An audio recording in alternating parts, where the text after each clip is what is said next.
How mean is that? You know what's funny? Bill Gorgo, I haven't seen him in 18 years. He has no idea. I just took his head off in a fucking ballroom before Murph and the Magic Tones come on.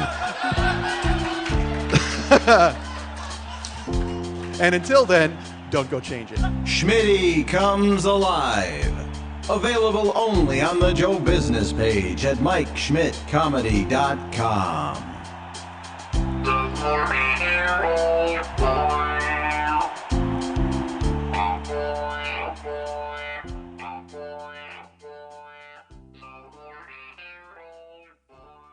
Oh, yeah. I am awake and alive and alive.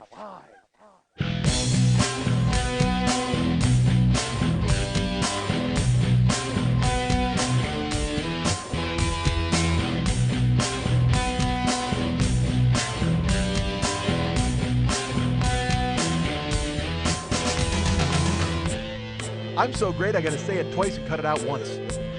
My head's a syrup bottle that's getting tipped over every Wednesday. You're a storyteller in a storytelling podcast, and the only story you're telling now is a story about stories you don't want to tell. What the fuck? Hey, what's happening? Mike Schmidt, 40-Year-Old Boy Podcast. Let's all take a breath. Let's all sit back and relax and try to figure out exactly what we're going to do today, because I don't know. I'll be truly honest with you. If you'll ask Lily, do you remember the sentence I just said before you hit play? I said, fuck it, let's see what we can do. That's exactly what I said. Because I've been sitting here, it's now, 4:30? I don't even know. I got here at quarter to 3. And, don't you know that I danced till a quarter to 3? I danced till a quarter to 3. Me and Gary U.S. Bonds. That's a serious nickname, U.S. Bonds. Come on, how awesome is that? Gary U.S. Bonds. All right. He's got several hits. He's got This Little Girl Is Mine. And he's got Dance Till Quarter to 3. Or it's just called Quarter to 3, if you're looking for it. It's not a parenthetical. We dance till quarter to 3. No, it's called Quarter to 3. And then he has the amazing song called New Orleans, which I think is mispronounced, actually, because when I was there, I was in Baton Rouge, Louisiana, just a couple of weeks ago, and I still can't tell you what I was doing. Here's why. I haven't been paid yet. Once I get paid, I'll consider it official, all right? I was told I'd have a check last week. And here we are on Wednesday, and I still don't have a check. And it's so funny. I wrote, I was working with a gentleman named Chris Mancini, who you may know as the co-host of Comedy Film Nerds podcast. He thought, because, all right, here's the thing, folks. I don't know what to tell you this week. I don't know how to pick myself up off the floor. And that's where I've been. That is exactly where I've been. Hiding under the coats, waiting for everything to change and everybody to go away. And they refuse to leave, and nothing will change. I don't get it. It's been 7 fucking days. You would think that things would have straightened themselves out by now, but no, they have not. I have hidden in my apartment for 7 days. I have no life to tell you about. I have no experiences, nothing to bring your way. And the thing that's funny, I will mention this because what the hell, why not? I did a show last week. If you have not heard it, and here's my favorite part about that, by the way. I've talked about this before, and I think I even talked about it last week. When I do the podcast, I assume everybody hears it immediately. And certainly last week, the outreach and the response I got from you guys was amazing, and I can't thank you enough. Except for the people who I don't need to thank, but I won't go into that right now. Maybe I will in the future. Maybe I will in a minute. I don't know. It depends on if my head leads me there. Fuck it. I'm going to talk about it now. Listen to me. 98% of you, maybe even 99% of you, I didn't add them up and take the average. I'm no math major, folks. You don't want to hear me doing math on here. Why would I do that? What if I made a math podcast? That'd be amazing. No, you know why? Because that divides up my audience. Ha ha, come on. I don't want to be divisive. All right, so, yeah, that's stupid and terrible. So folks, I don't know. 99% of you are good. Because again, I did not add and take the average. I don't know. I'm assuming 99%. Because there were merely a handful of you who wrote me to say, ha ha, after last week's show, which I do not understand. I will never understand. And I did not answer those people, and I will not answer those people. I read them. I read every acid-tinged word. Don't kid yourselves, folks. And I internalized it, and when the great reckoning happens, please do not think that they will go unpunished, because they will be the first to be laid prone in front of me. I'm bringing back the guillotine, folks. I've decided on it.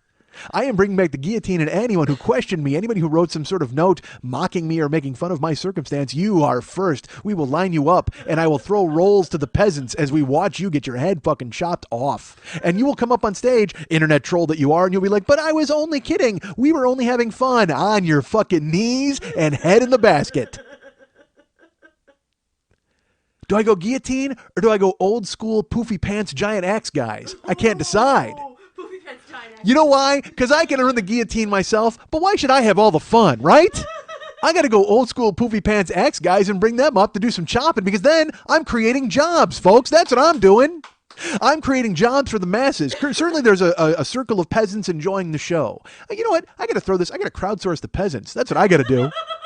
Granted, I'm giving them free bread. I'm tossing them rolls. They're enjoying that. We're all enjoying a nice puff pastry as we watch mass carnage. That's fine. That's what we want to do. But as peasants, and I throw this to you folks, because you are the peasants, certainly.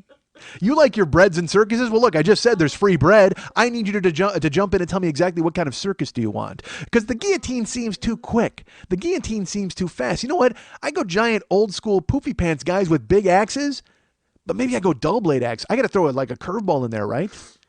So then it takes like 9 chops. Because then not only am I creating jobs, but I'm also giving these guys a workout. I'm buffing these guys up. I can't just hire muscle men. I'll hire normal guys, because you know what? Nobody knows under those poofy pants outfits anyway. Fuck it, old school poofy pants guys with giant axes. That's who's chopping off heads. Fuck the guillotine. You know what? I bring the guillotine back and I have it there on the stage just so the guys lining up go, I can't wait to get in the guillotine and get this over with. And then I walk them past the guillotine. And there's old school poofy pants guy with a giant axe, and you are fucked.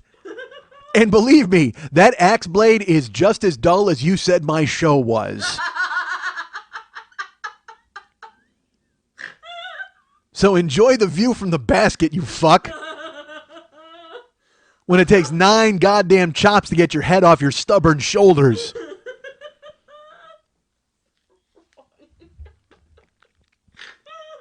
But I appreciate all your feedback. Well, at least 99% of your feedback. I don't get it, man. I don't get the guy who sits down and writes that note and then ha ha, or I saw it coming, or you should have seen it coming, or I don't get that guy at all who writes that and hits send. I especially don't understand that guy who listens to this show and do you listen to it because you hate me? Is that what it is? Are you rooting for my demise? Because, I mean, it's coming. Granted, it's coming. There's no doubt. Maybe that's why. Maybe he's invested because he knew how it was going to end badly, and he just likes bad endings. He's like, well, this show sounds like it's going to have a bad ending. I'm going to jump in. And he sees it just fucking spiraling down the drain, and he's like, yeah, now's my time to jump in and give him a fucking word of encouragement to continue ruining everything, because that's what I love more than anything. I don't get it, man. I don't get it. But that's fine. Good for you. I'm glad you decided to write me and go, ha ha, your wife left. Saw it coming. Got news for you, pal. You weren't the only one. You do know that you hear what I tell you, right? You are aware of that? You do know that I bring to the table everything I want to bring to the table, and some of it I keep for myself. Because if there was some other stuff I would have told you, you probably would have written that letter a year and a half ago. Jesus Christ. Oh my god. I mean, I was devastated, but let's not make it sound like it was a coin flip that just happened last week. Everything was fantastic until Tuesday, when I went to Baton Rouge and she had 4 days to go. You know what? I've been thinking, it actually seems pretty nice with him not around the past 4 days. Maybe I'd make the leap on my own. Why don't I call his cell and tell him? This was not a decision that was made last week. But thank you for thinking it was. Then I did my job.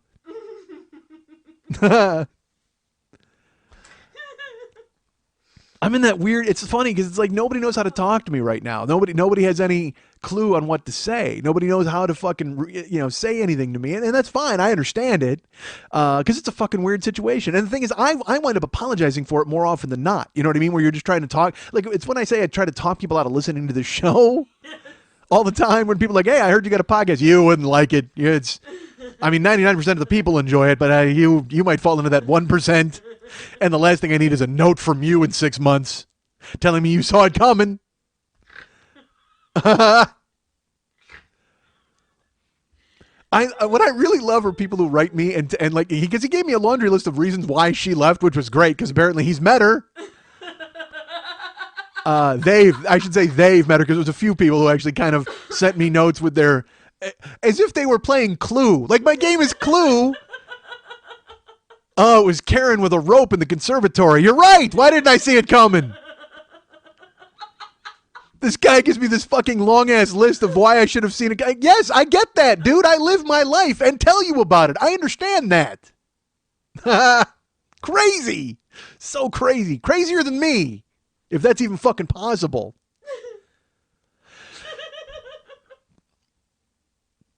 The idea that a laundry list was a good idea to send me. Here's what I think, and here's why she... Yes.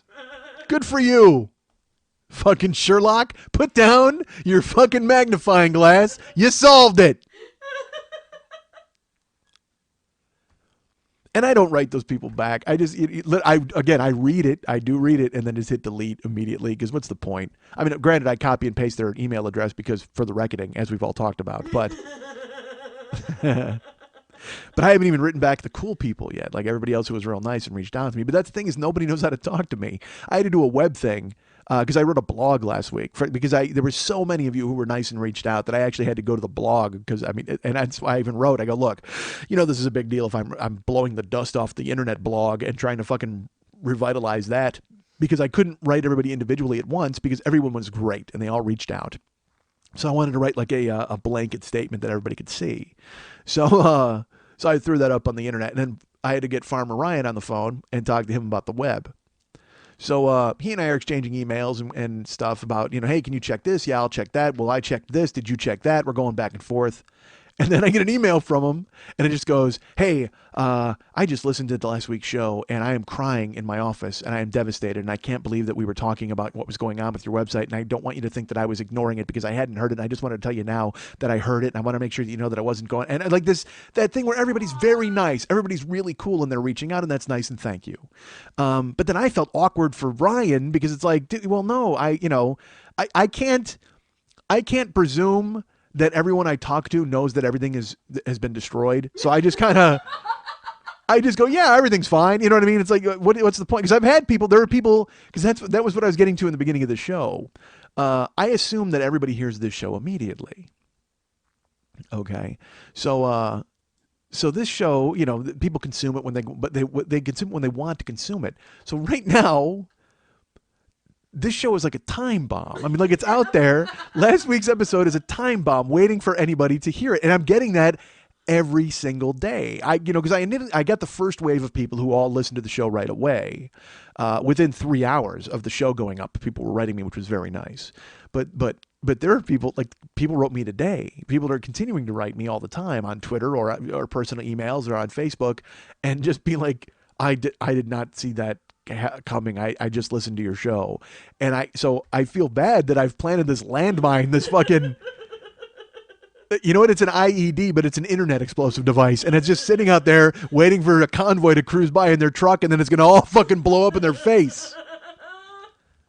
So it's waiting out there to be consumed, and it's funny. The reason I talked to you about that is because people were very nice, and they wrote me, and they said, hey, they were affected by it, whatever. That's great. Thank you. So here's the situation that put me in, folks. And this is going to sound awful, and I know it's going to make me sound terrible, and I don't want it to, but it's the truth. This happened. I started to think about, well, is there something I can gain from that episode, listeners? Or because I was, it is essentially a love letter to Karen with a seriously twisty ending. I mean, I'm gonna lie, the ending is really out of left field. It is very, you know what, I have to thank M. Night Shyamalan for sitting in with me last week and giving me the advice to change and take the twists and turns, because he sees dead marriages, and I can't blame him.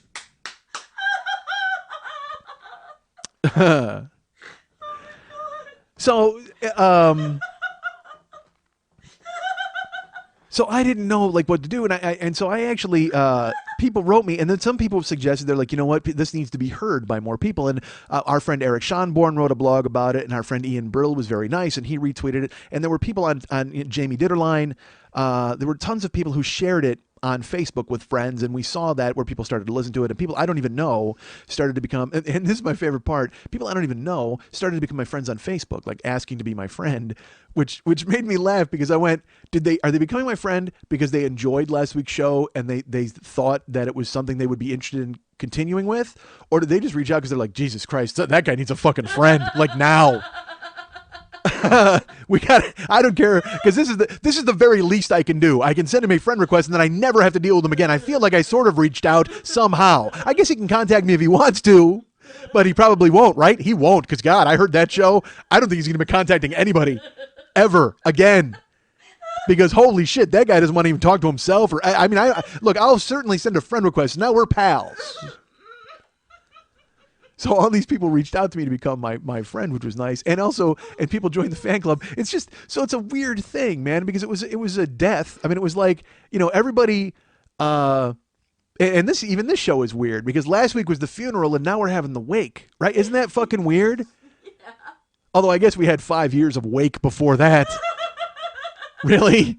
The week before last week would have been probably the wake because I did the thing about the dry cleaning. I will tell you this. When I did the dry cleaning show, I left because Karen wouldn't text me. Because remember I told you last week, for 3 weeks we weren't talking or doing anything for each other. So I desperately needed her to get this dry cleaning, and it was because I couldn't ask anybody else. So when she wasn't answering my texts and stuff about the dry cleaning 2 weeks ago, now you know why. Because she had no interest in talking to me ever again. And now go back, you know what? Go back and listen to that episode and hear it again, knowing that our marriage was basically over, all right? And realize that I'm sitting here going, why the fuck won't she answer my texts? Get my shirts, goddammit! She knows! She doesn't know anything. She's off living her fucking life, plotting her escape. That's what she's doing. I kept texting her about shirts. She's under my apartment with a spoon, digging a tunnel. Waiting to slip the fuck out. Did you get my shirts? Scrape, scrape, scrape. She's out buying Rita Hayworth posters to cover the hole in the wall. Did you get my shirts? Yeah, I got your fucking shirts. Now get me the warden's shoes and go to sleep. Fuck!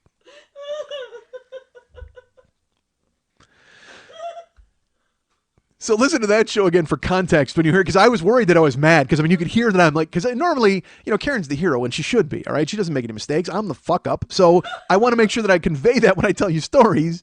But then I told that story and I knew I was too mad, and I even told Lily, I go, I'm too mad here. I gotta fucking divorce myself from this fucking dry cleaning thing. Because I kept, yeah, no kidding. So I kept looking at the phone when we were talking, and I would take breaks and I'd look at the phone and I go, I can't believe she won't get back to me. I can't. And so I was getting madder and madder, but also there's subtext in the fact that I had already basically been told that she was no longer interested in being with me at all. So it was like, that was there.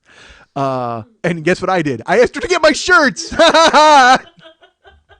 Hey man, I got to be honest. This isn't working out, and our 20-year marriage is about to fail, I think. But I just wanted to make sure you knew that. Great. Can you get my shirts tomorrow?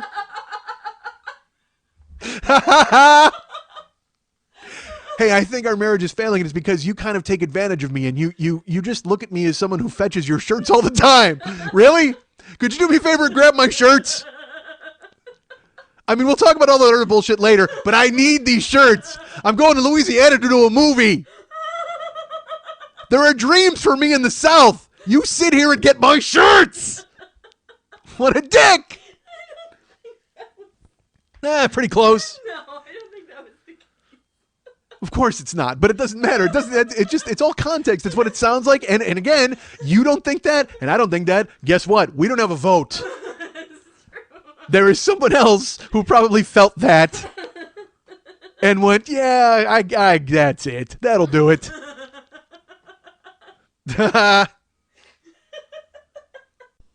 And to her credit, to her infinite credit, she still got the fucking shirts. Of course.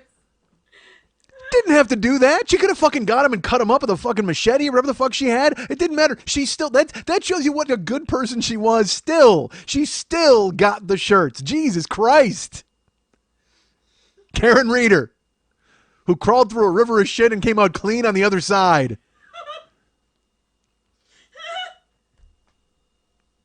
Oh, Jesus. So I didn't know what to make of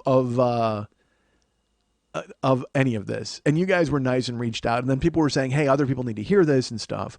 So I don't know, because it just seems weird capitalizing on disaster or on sadness. It's like those dudes who do stories on 9/11 and then they offer them to the Pulitzer Committee, where they're like, "Hey, man, check this out. I truly threw a light on all this horrible shit. Give me a prize.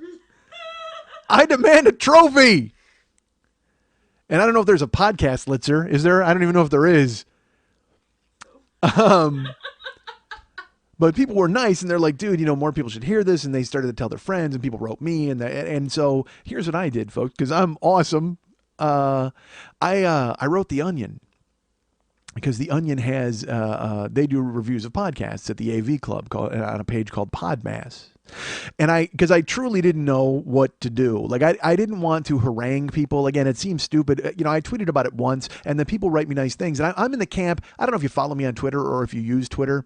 I follow people on Twitter who constantly retweet their compliments. And I want to go, hey, we get it, right? I mean, we're following you. We know that you're great, or we enjoy what you do. I don't need to hear from a bunch of other nameless motherfuckers who think you're good at what you do. That doesn't mean anything to me. I mean, I want to hear content from you and keep me updated, and certainly show me a bowl of soup, whatever you're doing with your life. That's fine. That's why I'm following you. But then when you start fucking filling my timeline with other people who are like, you're the best, I don't give a shit about that. What am I going to do? Go, you know what? Mallard41 thinks that you're the best. I think I'm going to stick around one day longer. I was about to leave, but at Mallard41 thinks you're the best. You're not winning me over. So I don't know what the fuck to do. I don't want to retweet compliments and tell people, and especially this, hey guys, listen to my life fall apart in devastating fashion. Spoiler alert, the last 20 minutes, grab a hanky. I feel like an idiot. But people are like, dude, you got to. So I wrote The Onion. I wrote Podmass because I figured, you know why? Because I wanted somebody. I wouldn't have done the fucking show if I didn't want people to hear it. You know what I mean? You have to separate art from commerce a lot of times. But then there are some times where you've got to dovetail them in together. And so I thought to myself, well, maybe if I can get people to hear it. And I wish I could tell you that it would be more cathartic for me, or it would make me think, it would make me feel better about my situation if more people were to hear it. Well, that's horseshit. What am I doing then? I'm just crowdsourcing for people to tell me I'm great and it's going to be fine. I don't need to fucking reach out for anonymous chucks on the chin. I mean, I understand my plight and where it's going. And it was nice that all of you reached out, and anybody who still wants to reach out, feel free. I'm happy to hear from you. And I will reply to you individually eventually, I promise. But I don't need to go out to the masses and be like, hey, everybody, guess what? Tousle my hair and tell me it's going to be okay. Because what the fuck? Fuck all that. I mean, it's not going to be okay. It's only going to be okay if I take care of it. If there's an ocean, if there's a sea of anonymous people out there who hear that show and then reach out and go, hey, man, you're all right. That's cool. Doesn't fucking change a thing. I still have to change it myself. But at the same time, I do this for a living. Insert those quotation marks wherever you'd like in that sentence. Put it this way. I say that I do this for a living. This is coming from a guy who today ate a can of tuna and a sleeve of Ritz crackers. With no adornment. Like not even like a sprig of cilantro and I'm like a food dude. I ate a sleeve of Ritz crackers and a tin of tuna. As if I traveled back to you know what? Fuck it. That's my life now. I'm can of tuna, sleeve of Ritz crackers guy. That's who I am. I need to get a job in a textile factory. That's what I got to do. I need my life to be as gray as possible. I just need, come at me with as many shades of beige as you think I can fucking handle. I should buy a thermos. Oh, God. I can think of no greater war crime for my life than to buy a thermos and fill it with hot liquid to drink later. Holy shit. What a terrible life. I ate a tin of tuna and a sleeve of Ritz crackers. I am so close to just voting for Hoover. Oh, my God. God damn it, Coolidge, win me over. I need to get 5 Italian buddies and sit on a fucking 88th center skyscraper and eat a sandwich. That's what I need to do. And have somebody paint me. Jesus, it's awful.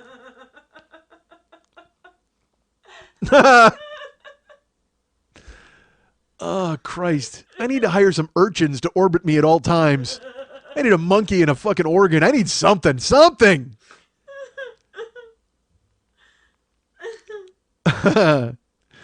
So, a tin of tuna. I had a can of tuna and a sleeve of Ritz crackers today because I'm eating all the shit that's just in my house. Like I'm just gonna clean it, and whatever that's gone, I don't know what I'll do. But fuck, awesome. What a great life. So, and my fault, fully my fault, folks. Don't think I'm like, oh, sad. Again, all you anonymous people out there want to write me a note and go, oh, tuna's not bad. Don't. Save your letters. I enjoy tuna.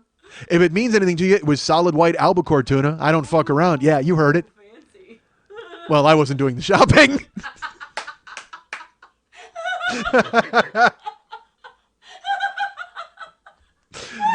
I didn't have a say in the matter. Oh my god.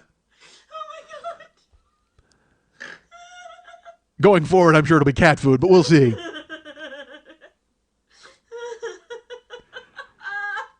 I need a butler. That's what I need. I need to hire a butler. I need a butler who can just do a bunch of, because again, I don't know how to do dick. I know nothing at all. Like, because Karen, I told you, she would hook up all the TVs and the TiVos and the VC, like the DVR. I don't even know how to do any of that shit. I got no clue. And I don't know what's going to happen because eventually I'm going to have to leave my apartment and go somewhere. I'm going to into my car or wherever the fuck I wind up.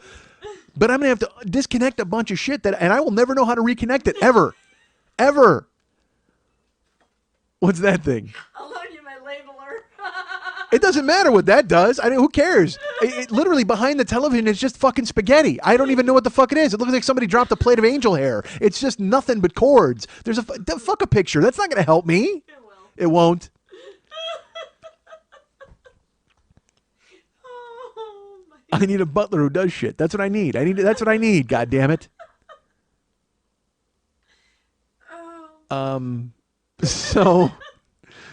So I wrote the Onion at Podmas, and even the letter is dripping with shame because it's just like I couldn't. I'm like, look, I don't even know if this is frowned upon, and I feel weird even with the subject matter of bringing you guys into this. But if there was a chance that you would want to listen to the show and review it for your What's New section, that would be great. I've always felt that people should find my show on their own. As a matter of fact. Well, I'm basically the letter from memory, but it was like I said, I've always thought people should be able to find my show on their own because I you know me, why the fuck would I ever try to drum up business? There's a listener of the show, a guy named Gary. I'll mention Gary now because I owe Gary 1 million emails and phone calls. Gary's very nice, and Gary wants to sponsor the show. And he's offered me a certain amount if I do this sponsorship deal with him. And I can't do it. I can't do it. And I wrote him a note that said I didn't think it was going to work out. And he wants to talk about it on the phone with me. And so then when all this shit hit the fan in my head, I'm like, well, you know, maybe I should fucking do that. But it's like, I would have to give away part of my show. I would have to give away control of what I have. And look, I'm sure all of you out there, I can hear your eyes rolling and that's fine. And you anonymous motherfuckers are already typing a note. Here's entry number 41 on why she left, you dumb fuck. Yes, I get it. But this is all I have. This is what I got. And if I fucking corrupt it in some weird way that I don't want to do it, because again, I've had sponsors before and they've allowed me to kind of do whatever the fuck I wanted to do, which is essentially why I do this. I'm Mr. Blonde on this show, man. I don't have a boss. That's it. I mean, Nice Guy Eddie might come around with fucking Joe Cabot, but they don't get to tell me what the fuck to do. Nobody runs me. You don't run me. And where has that gotten me? Fucking nowhere. And that's true. What are you making a face for? Didn't get him very far. No, Mr. Blonde wound up laying in a pool of his own blood. But until then, he looked good in the suit. That dude looked great in his suit.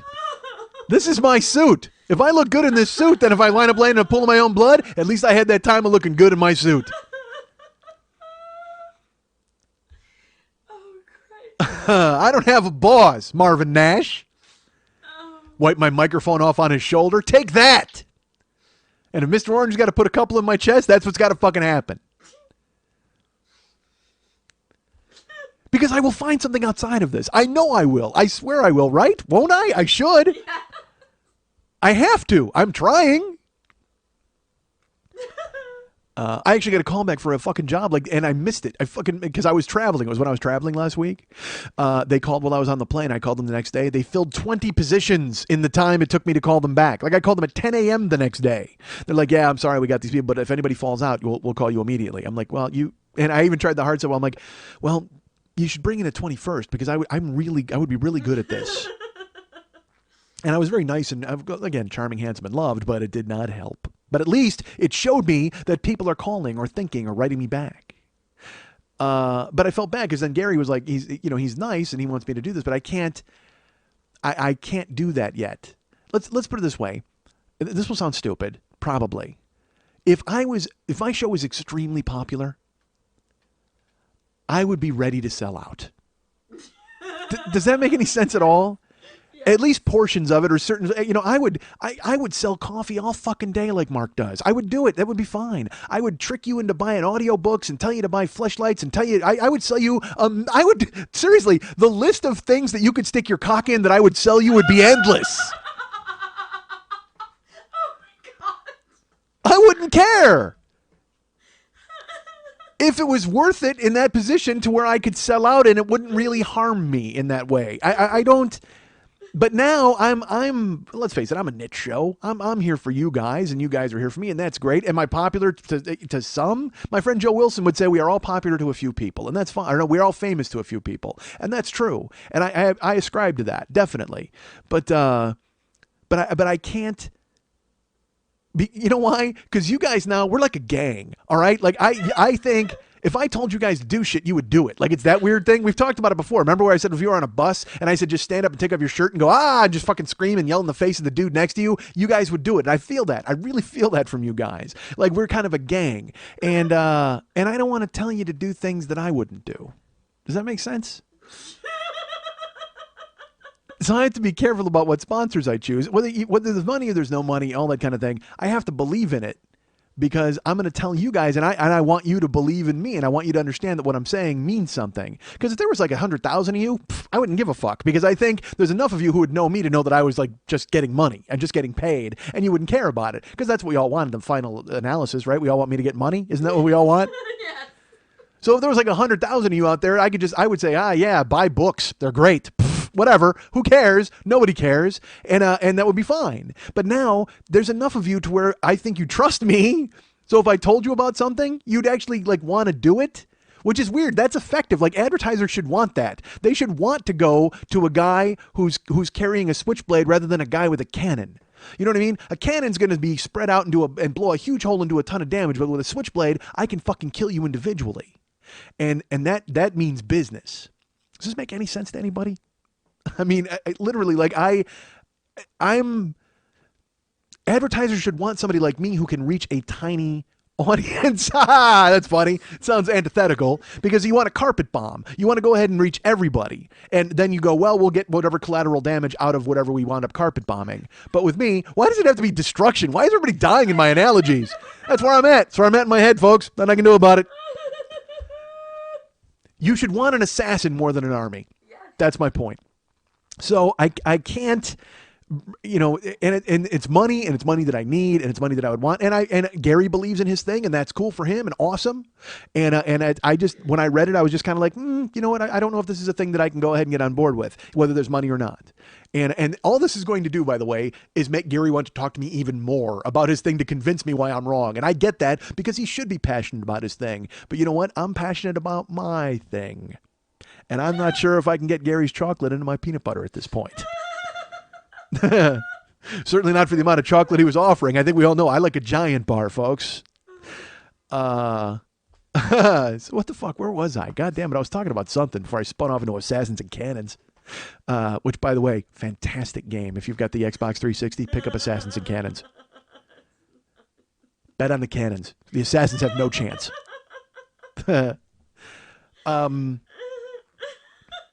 Man, whenever I see commercials for that Assassin's Creed game, I want to play it, even though I'm 80. Like, it's like, I just think the fact that it's like some dude in a fucking, he's dressed like the Spectre from DC Comics, and he's fucking running and tackling George Washington. I'm like, who thought of that game? That's awesome.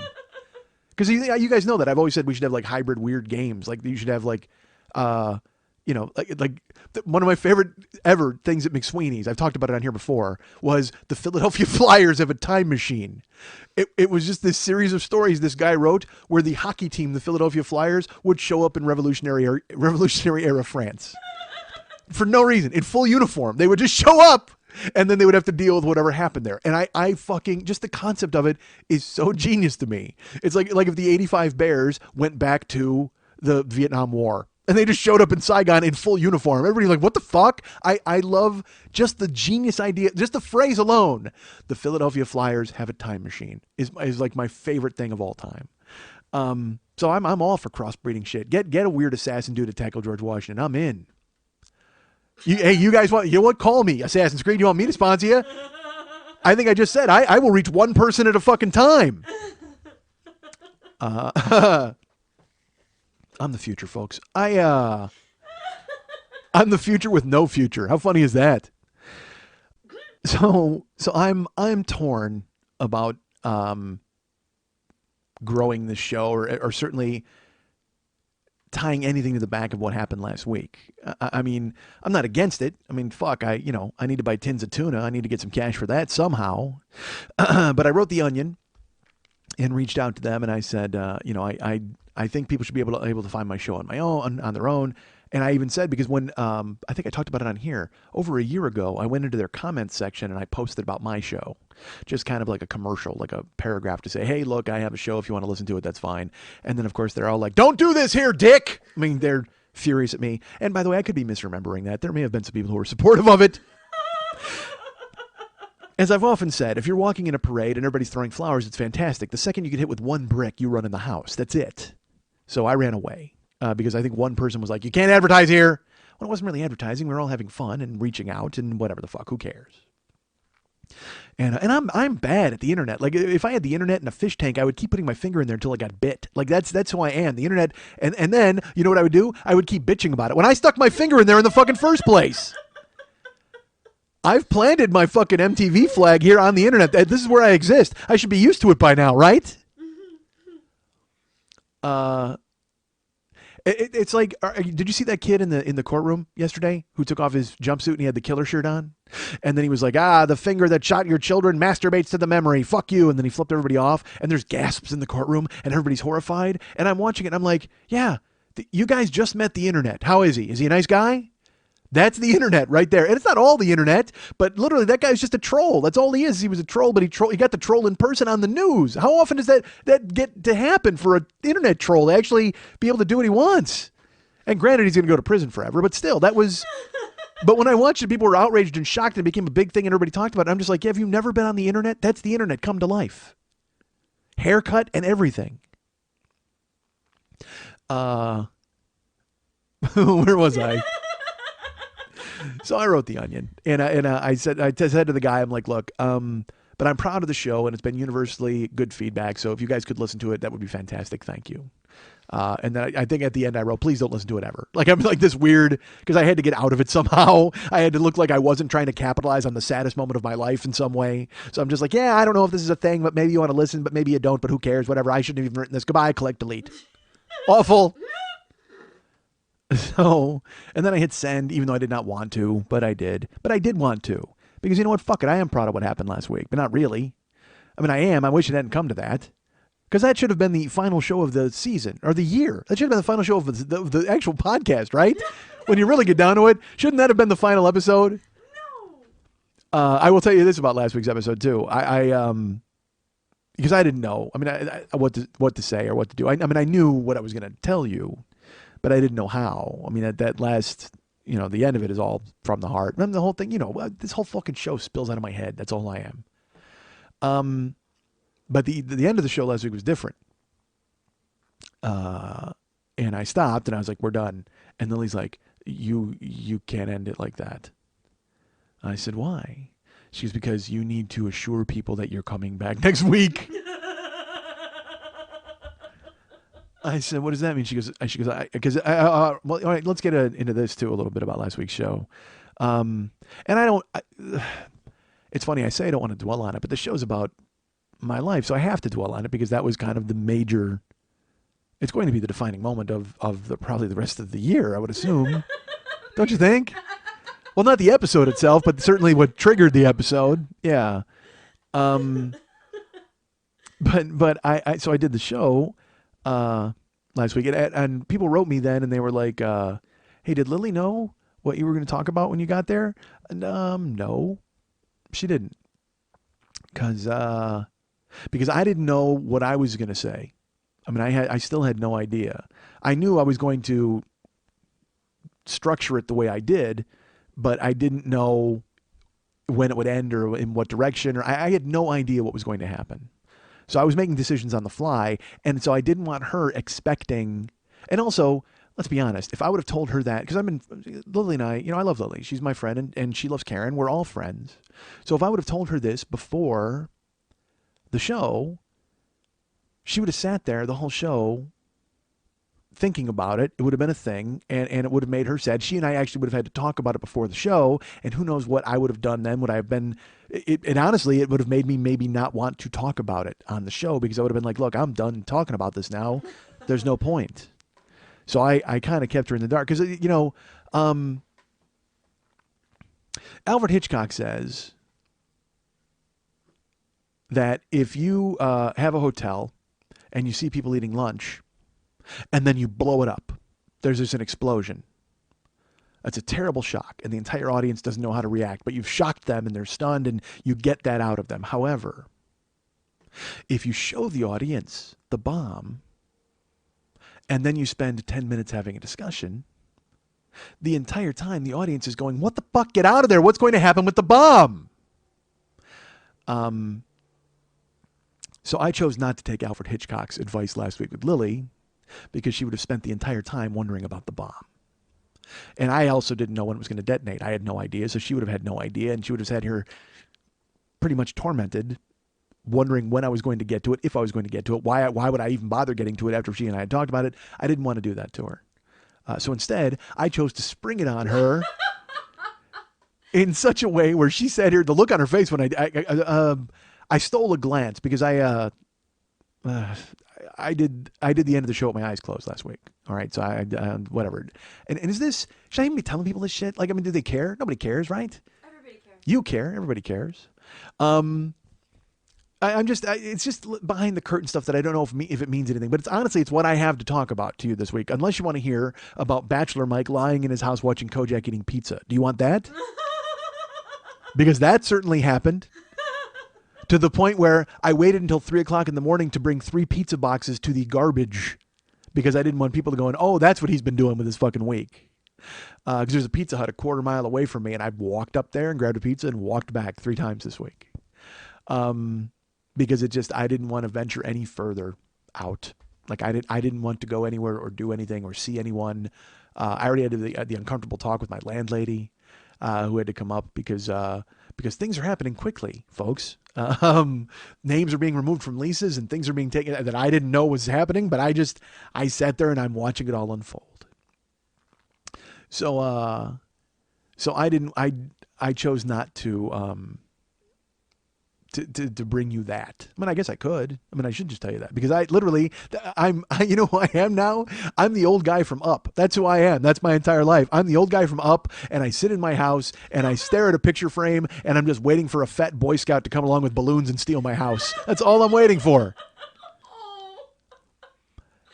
And it's funny because the metaphor in that movie was, progress was going up all around him while he just wanted to stay still. And that's how I feel, man. Everything's going on and everything's moving. And I want to sit in my house and climb into Kojak. That's what I do. I watch Kojak. You know what? And Adventure Time. I watch Kojak and I watch Adventure Time. That's pretty much, and cooking shows. That's it. And now I'm the jerk. And this chair and then this couch.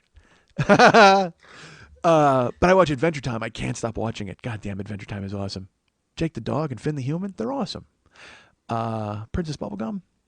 But then what's unfortunate is, because you're in this weird tenuous emotional state, so I'm watching Adventure Time, which is hysterical, but then I stumbled into the episode where Finn loves Princess Bubblegum, but he decides that she's not responding to him, so now he has a thing for the Fire Princess, and then, I'm not shitting you, I've just started watching Adventure Time. It's only for a week I've started watching it.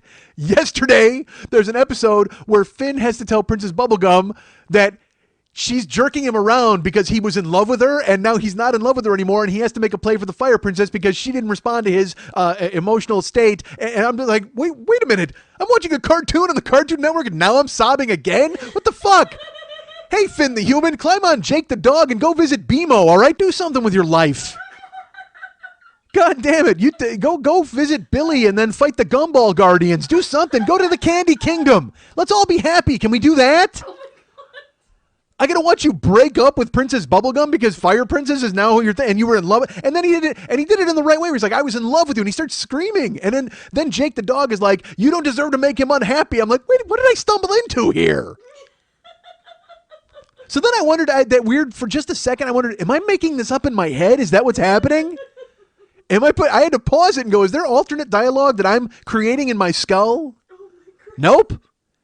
Jake the human and Princess Bubblegum are not meant for one another, so he went for the Fire Princess, and then she came to tell him that he couldn't date the Fire Princess, and I'm like, what the fuck? Jake the dog, turn into a car, let's drive away. So I wrote The Onion. Reached out to them, and I'm like, hey, fellas, and I told you what I wrote. But it felt strange doing that. And then they wrote me back like 2 days later, which was nice. And they said, hey, what's weird is you are not the only person to have written us this week about this, which was nice. I don't know who did or which of you out there did, but thank you. And they said, so we're booked right now for the What's New. But we will get to it in a few weeks because we're booked up for a few weeks, but we'll get to it in a couple of weeks, and we will make sure to listen to that episode when we review the show. And that's awesome. That's pretty cool. But at the same time, it's going to be weird. Like when they listen to that show and try to hear it in context. Because I don't know how many episodes they're going to listen to. What do they listen to? Because maybe this one and maybe another one, and then they're going to listen to that one. And last week's is so different. But is it really? In my head, I'm like, is it really that different from what I usually do, other than the Shyamalan ending? Probably not. It's just kind of a recitation. It's a love letter to Karen, and it tells some stories about what I've done and what I planned on doing. And then, then of course there's a big right hook at the end. But then I was like, so I almost in my head I wanted to write them and go, no, don't do that. If you're going to listen, only listen to that episode and review it just on that episode, because how could you possibly find any? And again, this is on me, where I'm like, there's no value in what I do anymore. Like and I know that's just a personal thing where you get in your own head and you're like, well, fuck, I did that last week, and you can't follow that. You can't follow that because it's such devastating sadness and there's a finality to last week that makes it really hard to come here and do it again. And it's not really hard. Look, by the way, let's get that out of the way. I'm not moving furniture. You know what I mean? I'm not not yet. You know what? They won't call me back. God damn it, I've tried. Actually, that's a job I won't do. You know what's funny? I've tried because bed bugs. I can't do it. I know the second I got in somebody's house and I had to move their couch, I'd be like, I can't touch this. I can't do it. Are you kidding me? Every time there's a Goodwill store, I told you, I talked about Street Couch last week, man. I can't see any furniture, anything outside without thinking of bed bugs immediately. I want nothing to do with it. Nothing. Because I always figured, and it's funny, that was one of the fucking shitty jobs I always thought I could fall back on. Was like, oh yeah, I'll go ahead and be just a mover guy and I'll just move furniture. Well, except for the fact that now I'm going to go into somebody's house and it's going to be filthy, and people are filthy. We all know that, right? Although if they can afford movers, I guess they wouldn't really be filthy. Right? It's only the poor who use vans. Trust me, I'm the working poor. I've used vans. I've rented my own truck. But if you hire movers, you're doing good. You're doing okay. If you can hire a bunch of idiots to come in and smash your glass, you're doing fine, because then you got to replace your glass. You know that they're going to smash shit.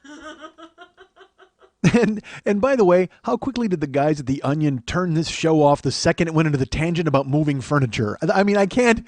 It had no context at all for what we were talking about, and then all of a sudden I danced off into a fucking weird thing about moving furniture. God damn it. See, that's why I can't get anybody to pay attention. They go ahead and they listen, and then the next thing you know, I'm carrying a fucking couch down 4 flights of stairs, and everybody turns the off button on. Or turns the on button off. I don't know how you run your iPod.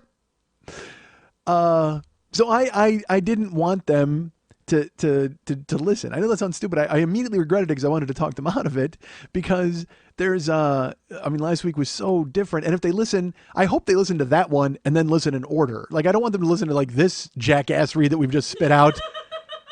And they're like, this guy's full of mirth. And then they go to last week and they're like, oh my God, what happened? How is he still alive?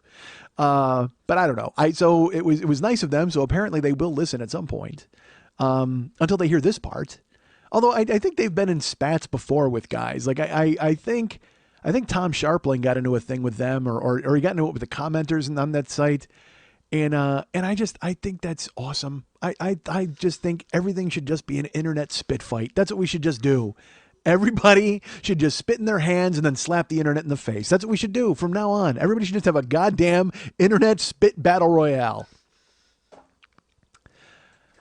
So yeah, so I feel weird having reached out to have somebody listen to that show for professional purposes, but you guys kind of convinced me, and some other people, thankfully, some other people did as well.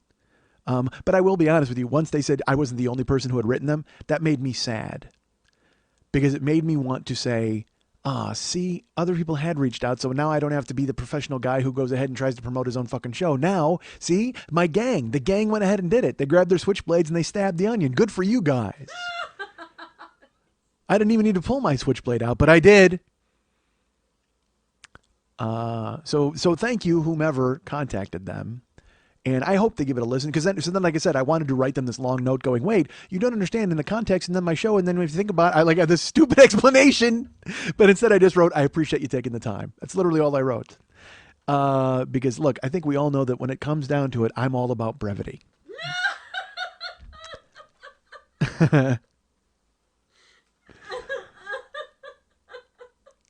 So I mean, I'm here now and I'm talking to you guys and that's fine. I just don't know.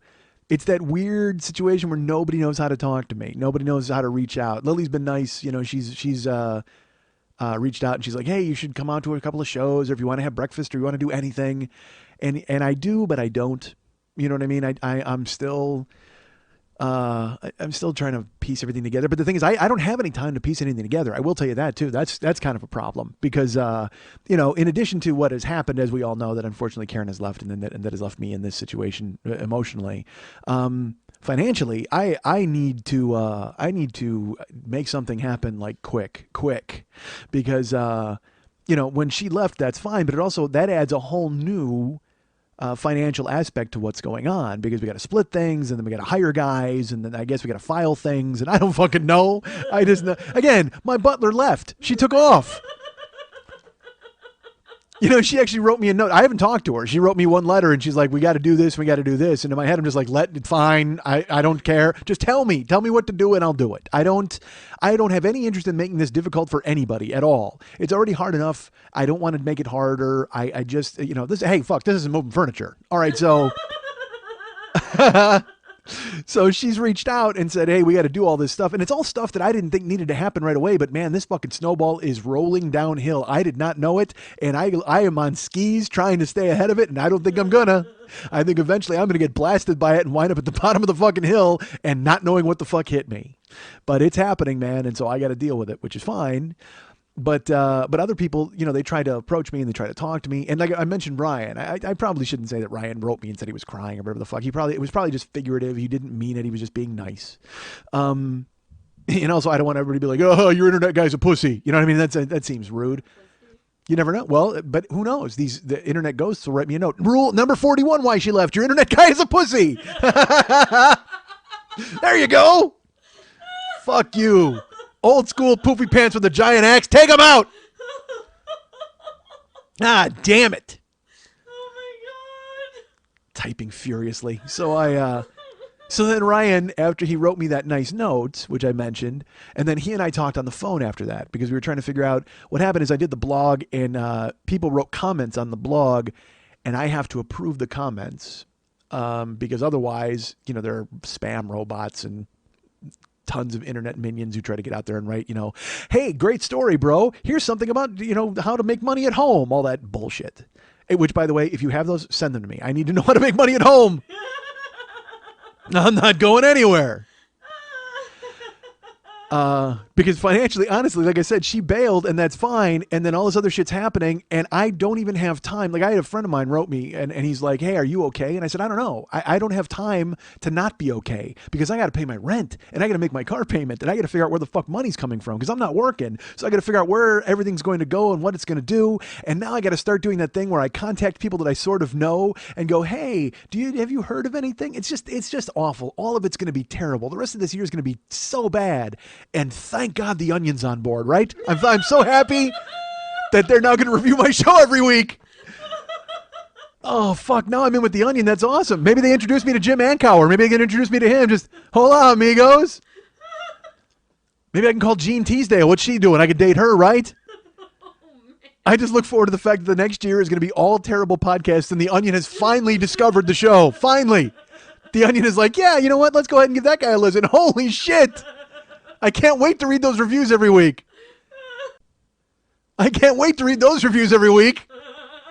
Area Man Does Sad Podcast. Again.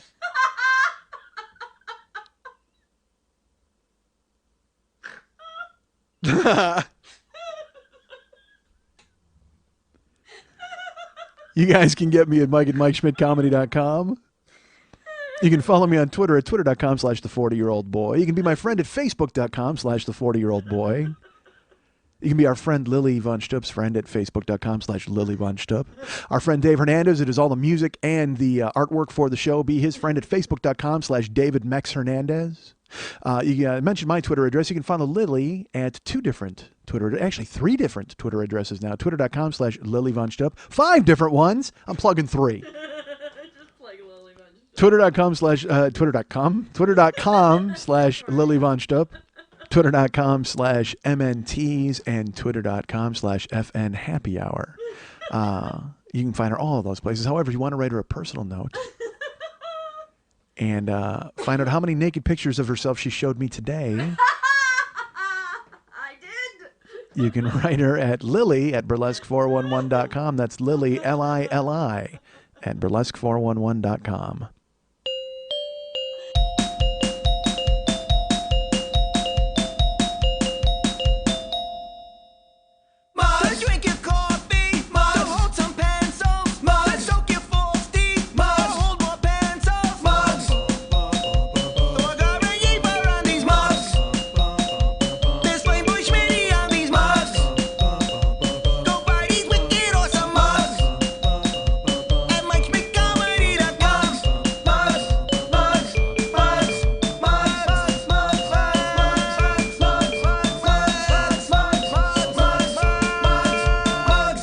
Want to remind you folks about the Monday Night Tease every Monday night at the 3 clubs on Santa Monica and Vine. It is the greatest, the hottest, the sexiest, the most unbelievable, the longest running burlesque show in the history of Southern California. That's right, branching out from Los Angeles all throughout Southern California. It is the top of the heap, the cream of the crop.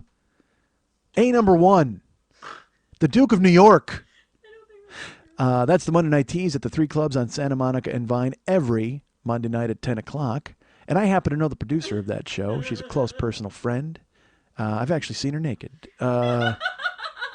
recently.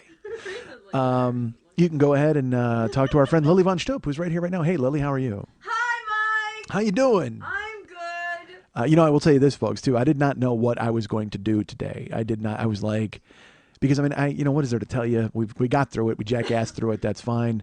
I just went ahead and gangstered through the show, but I did get here and I asked Lily, I said, hey, I thought about bringing a guest. Like I was going to bring somebody to just talk to take the edge off or to ping pong with a little bit. And I said, I didn't call around. I was like, nah, it's not a good idea. But then when I got here, I got cold feet again. And I'm like, I asked Lily if she had a microphone. I'm like, would you be my guest? Would you talk to me about it?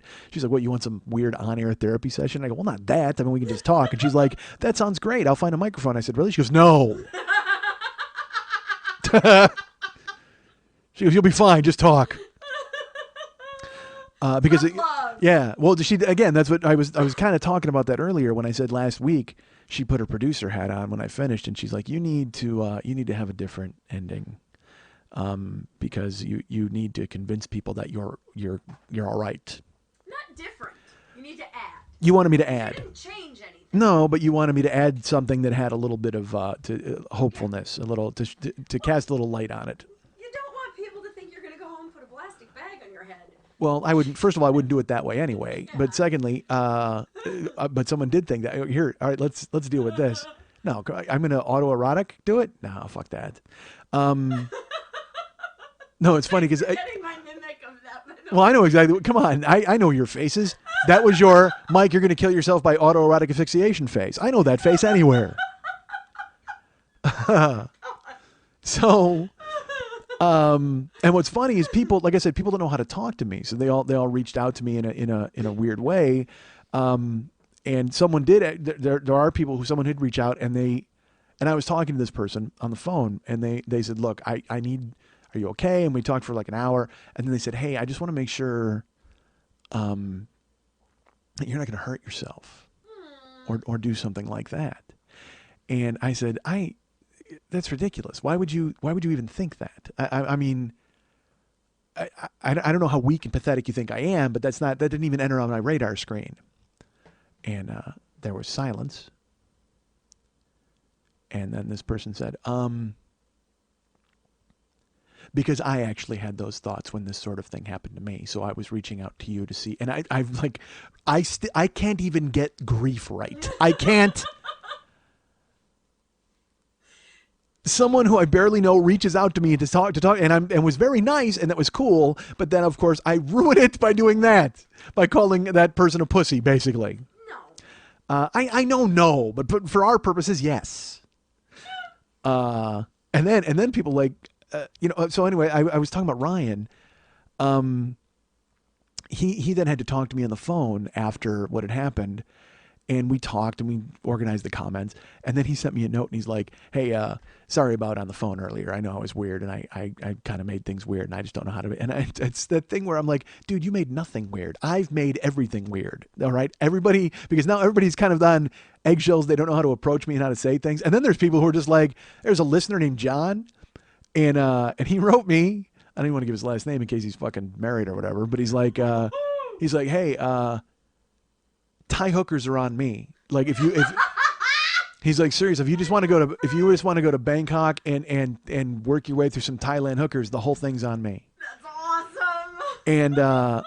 And it was funny. I was like, ha ha ha. Wait a minute. That actually, because I like Thai food too. I mean, it wouldn't just be that kind of a trip.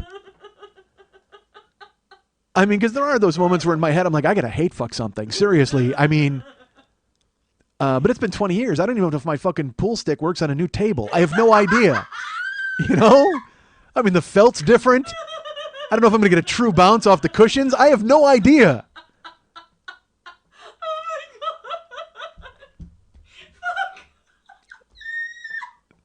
A lot of questions, folks.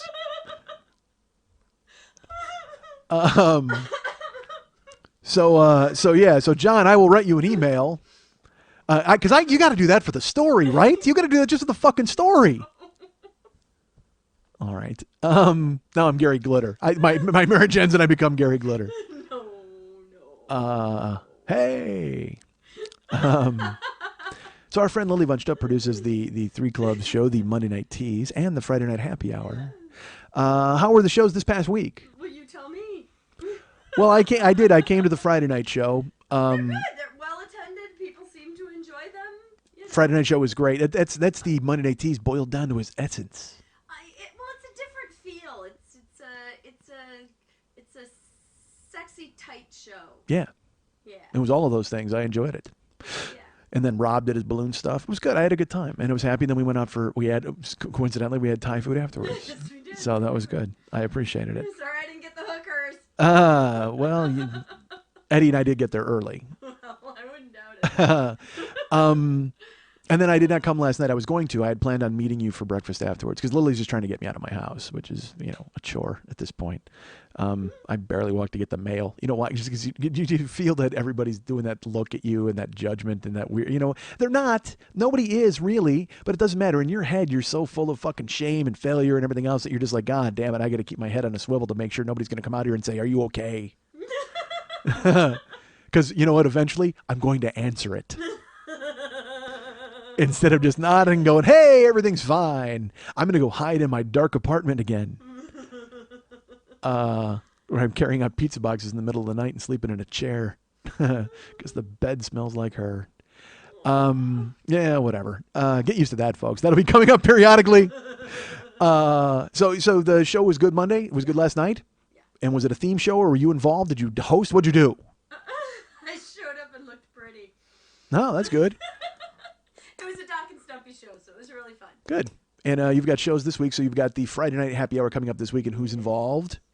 Jewel of Denial is going to be there. All right. Nikita Bitch Project is going to be there. It's going to be a hot little show. I'm a fan of Nikita's. And then there's Monday next week. Is that a theme? Yes, it's No Nose is Good Nose. And that's the anti-cancer benefit for your friend. It's not a benefit. She kicked cancer's ass, and I said, let's have a party. So she picked a bunch of her favorite acts, and everybody gets a new nose because she got a new nose. So we have all sorts of fake noses. No way. It's going to be a big party. That's Phyllis? Yeah, that's Phyllis. Oh, good. Well, good for her. That's good news. Congratulations that she beat cancer. Yeah. That's fine. Well, good. So those shows are available. If you go to brownpapertickets.com and you search our friend Lily Von Stupp, or you search Monday Night Teas, or you search Friday Night Happy Hour, you'll find tickets to any and all of those shows. You can also go to MondayNightTeas.com and get information there for all that stuff. And follow the Twitter accounts, like I mentioned, twitter.com/MNTeas and twitter.com/FNHappyHour. And you will get any and all information, drink specials, all that kind of stuff. So go check out the shows at the Monday Night Teas, the Friday Night Happy Hour at the 3 clubs on Santa Monica and Vine. We got stuff to talk about, folks. I have live shows. I didn't mention anything last week because it just seemed weird. It seemed ridiculous. It's like, because I didn't even know what was going to happen at the end, like I said, and then Lily was like, hey, you got to shine a little light in here. And then I was going to go, hey, should I tell them I'm going to be in Portland in 2 weeks? No, I did not consult her. I knew I was not doing plugs. Plugs were not happening. But I want to talk about something that a good friend of the show, David Kemp, is a listener to the show, and he's come to see me in Chicago, and he saw me in Indianapolis. And good guy, huge fan of the show, and a musician, talented musician in his own right. Well, he wrote me a couple of weeks ago, and he was talking about he was scoring a film. And it was a big deal for him because it was the first time he was ever scoring a film, and I was excited for him. So I reached out to him, and I said, hey, man, if you want me to plug this or talk about it on the show, I'd be happy to do it. And it's funny. A lot of people out there, you guys are always weirded out when I do that, or not weirded out, but you're just surprised because again, it's kind of like the TV came to life, as you know. But if you've met me, I don't give a fuck. I'll contact you, and then we've talked, and you've seen me eat pizza. I'm a grown man, so I don't mind reaching out to you. So I reached out to David, and he was like, "Oh my God, would you really do that? That would be amazing." And then he sent me the information. So I was supposed to plug it last week. And I felt, in fairness to David, it probably wasn't the best time to go ahead and bring that up to all of you. And then things all went to hell. By the way, David Kemp has a film coming out. It doesn't make any sense. So the movie, it's an independent film called Ingenue, and it premieres March 23rd at the IMAX Theater at the Indiana State Museum in Indianapolis, if you'd like to see it on the big screen.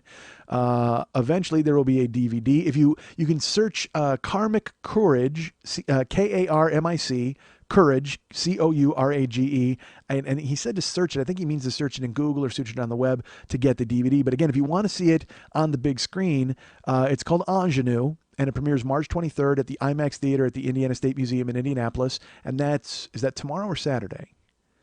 That's Saturday, right? Yeah.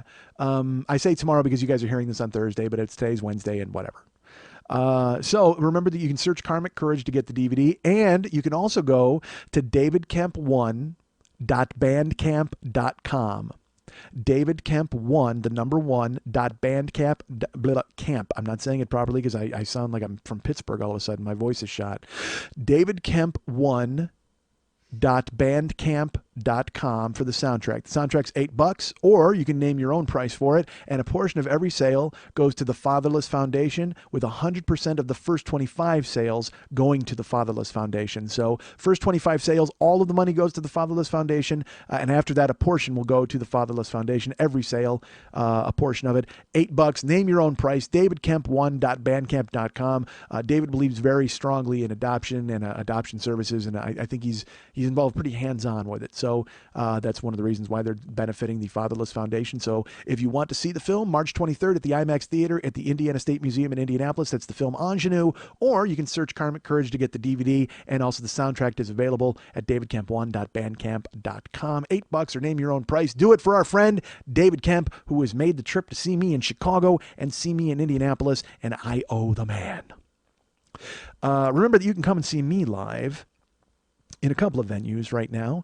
Let's talk about March 29th. That's next week in Portland, Oregon at the Headwaters Theater.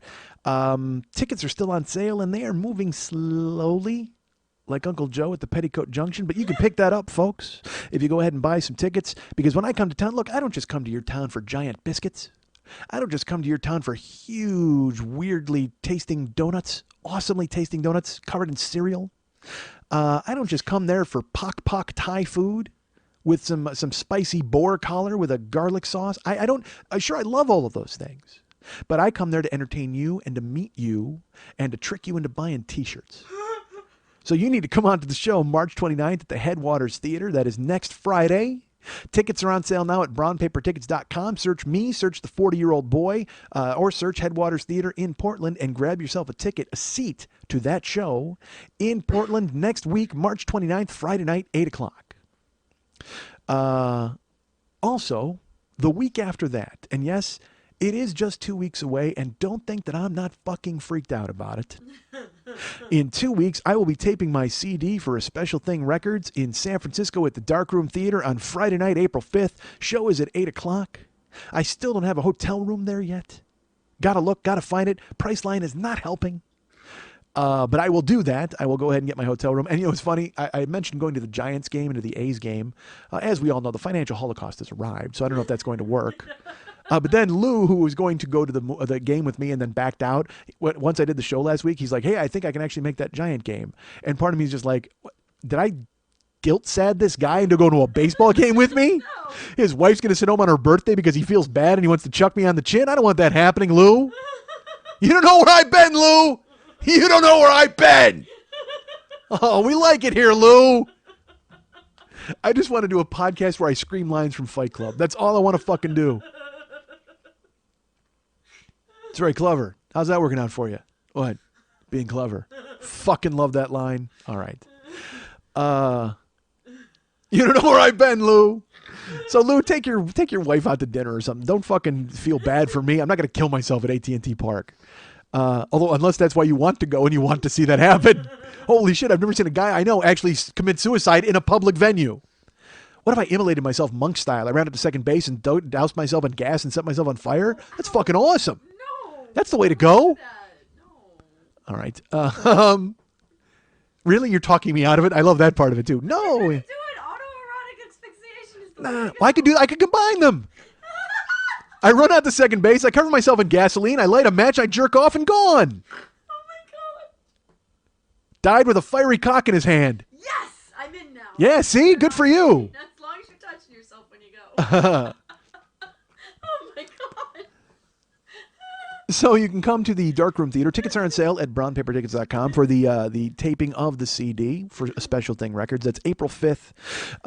That is 2 weeks. Next week is Headwaters Theater in Portland, and then after that is April 5th in San Francisco at the Darkroom Theater. Tickets are available at brownpapertickets.com. Now, let's talk about this for a second, folks. I'm going to skip ahead a month. I have something else to tell you about. But first, I will tell you this. May 11th, that's Saturday, in Detroit. I have rescheduled, folks. I have rescheduled Mount Clemens, Michigan at the Box Theater, May 11th. I don't know what the show is going to be because I will have the CD out by then and you will have heard what is the one man. So I'm not sure. I'm still trying to figure out what stories I'm going to tell. But I can tell you right now that May 11th, Saturday night, if you have tickets for the previous date in Mount Clemens, Michigan, hold them. They will be good for this date. Tickets will be on sale again at Brown Paper Tickets in a couple of days. I'm still waiting for them to figure it out because they shut the page down and I have to contact them to make the page good again and I have to update it, whatever. But tickets will be on sale at brownpapertickets.com for March 29th at the Headwaters Theater in Portland and April 5th in San Francisco at the Darkroom Theater. And now May 11th in Mount Clemens, Michigan at the Box Theater. The rescheduled date is there. I hope you can make it. And I hope and I will tell you this, if you are a previous ticket holder and you cannot make it on May 11th, no problem. I will be happy to issue a refund. So just let me know as soon as tickets are on sale. You can write me via email or get me through Brown Paper. Either way, they're going to contact me. I'm going to contact you. Everything's going to work out fine. I do want to tell you this. This was news I actually received last week, but I could not bring it to you. Hey, folks, I have been invited to be a part of the Bridgetown Comedy Festival in Portland, Oregon. I know that seems weird because I'm trying to get you to buy tickets to see me in Portland next week. And then it turns out I will be in Portland April 18th through April 21st doing shows.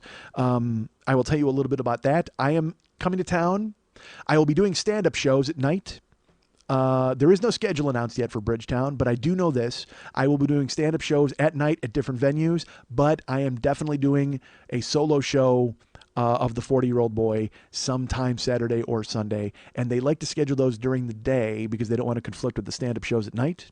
That show will be a completely different show than what you've seen. It will not be, if you've seen the one-man, let's put it this way, it's going to be the launch point for whatever the new touring show will be. It's going to be stories. There'll be stories from the show. And if you've got recommendations or if you say that there's something you want to see specifically, you want to see a story told, let me know. I'll be happy to ignore it. But I will figure out what I'm going to do. But the only reason I say that is because I'm coming to town March 29th at the Headwaters Theater, and I'm making you pay for tickets. And it feels weird to be coming back to your town so soon thereafter.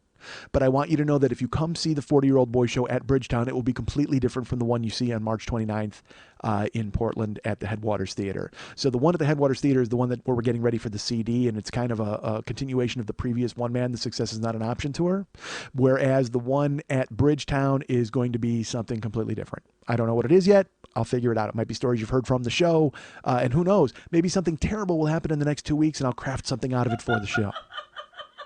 Do you guys know of anything terrible that may have happened in the previous 2 weeks? I don't know. Some guy wrote me, our friend Bob Lemon, who's a listener to the show, and he's like, you found your new one-man show after hearing last week? I'm like, really? Do you want to pay people to lure them into a dark room to hear that fucking story? Oh, that would be... Nothing strangers want to do more than pay for the privilege to drown in a sea of tears. So, but thank you, Bob. I appreciate the suggestion. But why are you blowing a bottle in my face? Not. Yes, you are. What are you doing? God, I was licking the pop off the outside. Yeah, and then you jammed it in your mouth. Don't pretend you didn't. Was that just a natural movement? That was wild. I'm not even kidding. She's got a soda bottle. She bought some fucking Dr. McGillicuddy's fake Dr. Pepper, and she's... Funny. Okay, and it's like cane sugar Dr. Pepper, and she was licking the outside of the bottleneck and then jammed the bottleneck into her mouth. And jammed is a word I do not use lightly. She absolutely did it. Yeah, hide your face in shame right now because you know what you fucking did. I am not hiding in shame. I am loud and proud. But you did it, and you're doing it again. God damn it. All right, but that one was on purpose. The other one was involuntary. So tickets are on sale for all of those fucking shows. How crazy is that, right? March 29th in Portland, and then I'm at, and then of course, why would I say the dates again? You know where they're at. Go to brownpapertickets.com for any information and search my name, or go to bridgetowncomedy.com, and eventually they'll start announcing the schedules for the shows and things like that, and you'll have an idea, because there's a ton of people that are going to be there. It's an amazing festival, and I actually have to call Mike Siegel to see if I can stay in his room. Not yet. I mean, I'm getting there. I have to build up to it. First, I have to take him to dinner, get him a couple of drinks, and then go, hey, can I see you naked? All right. So remember to go to MikeSchmidtComedy.com for any and all information there. I dusted off the blog, like I said, and there was a blanket thank you for everybody. Go read that if you get the chance. And I'm really hoping to update the blog more. But again, when you come here and say everything that you want to say, it's hard to sit down and then write stuff. It's not hard. Again, I'm not moving furniture. But you know what I mean. It's difficult to sit down and I don't have a lot of unspoken thoughts. So then to go to not that the blog is fucking, I'm not, Jack Handy for fuck's sake. I'm not writing a sketch. I'm not Rich Hall. But I have to write a blog that you guys can read and write and we'll all enjoy. But to go to MikeSchmidtComedy.com, that's the Hey What's Happening page. If you go to the Hey What's Happening page, you'll see blog entries from 1,000,000 years ago, along with old video clips of me here in the worst building in Hollywood with our friend Lily Von Stupp. And then you'll read a recent blog, so go read that. But while you're at MikeSchmidtComedy.com, remember in the upper left-hand corner of every single page, you will find a little Schmitty with a donate sign, and he's got his pocket hanging out. Click on him to donate to the show. You can donate $2 a month, $5 a month, $10 a month, or the $25 a month option, which so many of you have decided to ignore. But it's still there for you. I would appreciate it if somebody wants to go ahead and step up. Also, you can give a one-time donation to the show, which a lot of people have recently, and I thank you so much for that. Please remember that we have many things in the Mike Schmidt store on the Joe Business page. Go to the Joe Business page, and you will see T-shirts. Either the Scar Panda or the Red Boy T-shirts are available, and those are sizes XL to small, although the XLs are running short, slow, low, whatever you want to call it.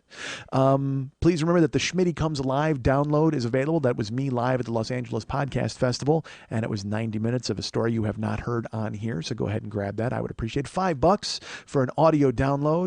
I think it's worth it. Probably a good representation of what I do for the show. Hey, Onion, you want to spend $5? Go ahead and buy that and review that. It's amazing. You guys should do all of this.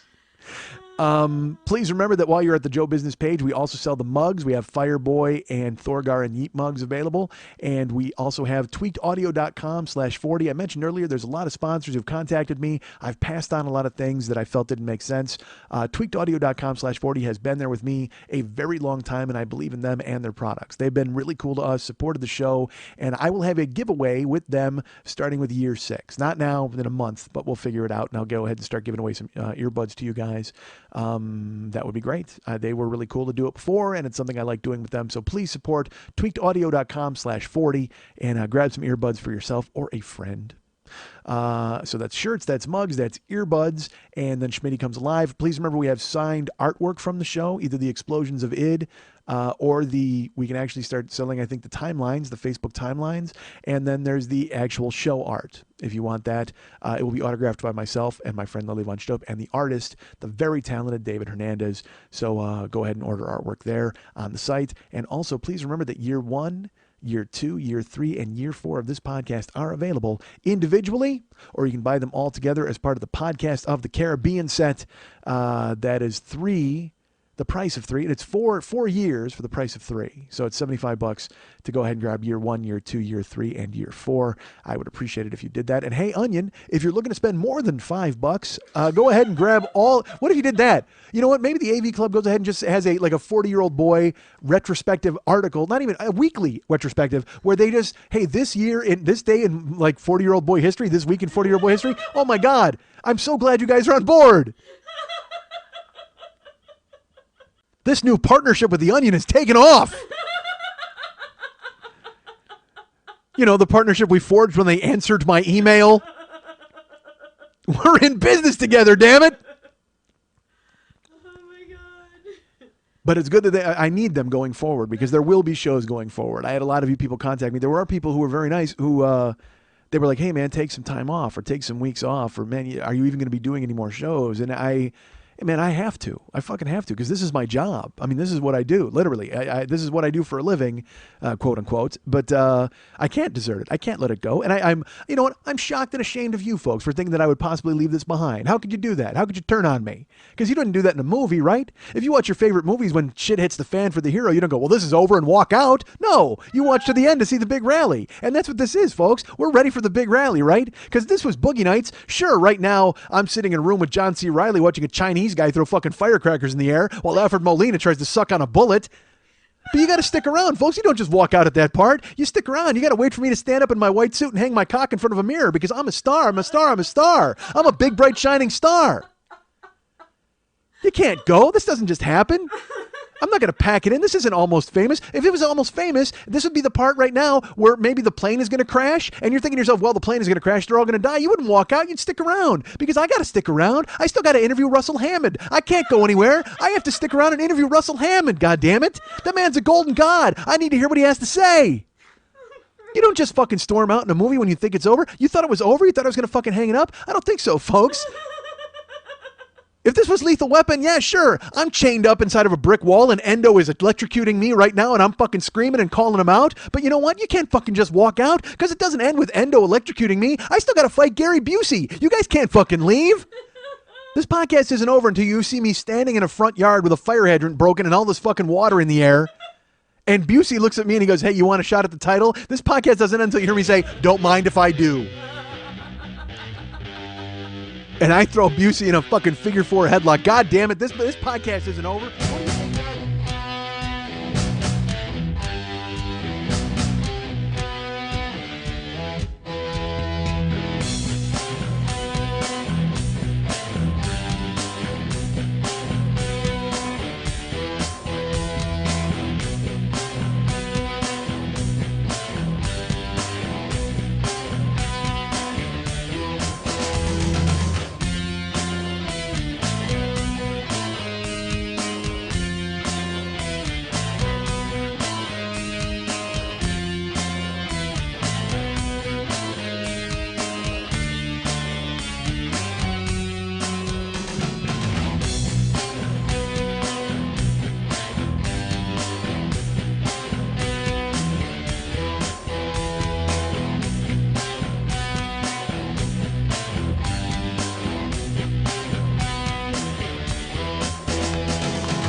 Because I have a tone.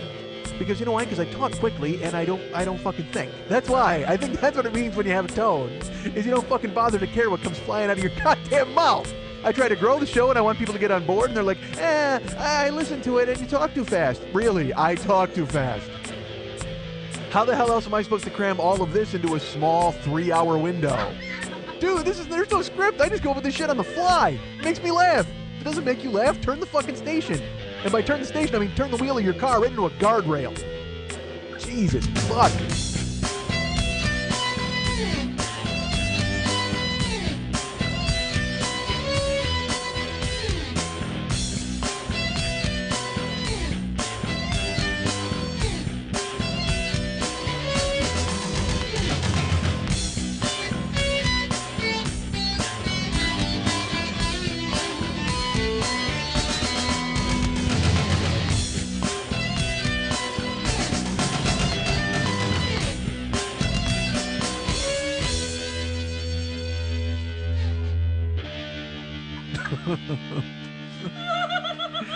Hey, where you going, boy?